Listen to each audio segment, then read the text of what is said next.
কোনো জেলার এসপি পদমর্যাদার কোনো পুলিশ কর্মকর্তা উনার নিয়ন্ত্রণাধীন বা এখতিয়ারাধীন কোনো বিষয়ে বা কোনো মামলার বিষয়ে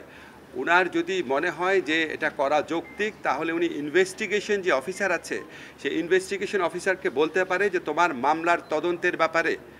একটা প্রিলিমিনারি প্রাথমিক রিপোর্ট দাও, তদন্ত করে এখন পর্যন্ত কী তথ্য পেয়েছো একটা প্রাথমিক রিপোর্ট দাও। সেই প্রাথমিক রিপোর্টটা যখন ইনভেস্টিগেশন অফিসার প্রিপেয়ার করবে, করার পর আমাদের যে এসপি সাহেব আছেন বা পুলিশ কমিশনার আছেন তারা ইনভেস্টিগেশন অফিসারকে বলবে এই প্রাথমিক রিপোর্ট বা প্রিলিমিনারি রিপোর্টটা ইনভেস্টিগেশন রিপোর্ট এটা ম্যাজিস্ট্রেটের কাছে জমা দাও। ম্যাজিস্ট্রেটের কাছে জমা দেওয়ার পর ম্যাজিস্ট্রেটের কাছে যদি মনে হয় যে এই মামলার মধ্যে 100 জন লোককে আসামি করা হয়েছে, তার মধ্যে 90 জনের ব্যাপারে কোনো অভিযোগই আসলে নাই, কোনো 90 জনের বিষয়ে কোনো সাক্ষী নাই, কোনো এভিডেন্স নাই, কোনো ইনসাফিসিয়েন্ট এভিডেন্স, যা এভিডেন্স আছে সেটা ধর্তব্যের মধ্যে না, তাহলে উনি সাথে সাথে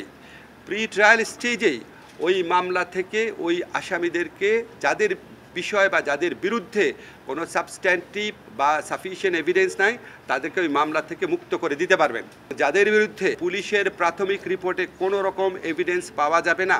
তাদেরকে আদালত প্রাথমিক স্টেজে প্রি ট্রায়াল স্টেজে বিচার শুরু করার আগে ডিসচার্জ করে দিতে পারবেন।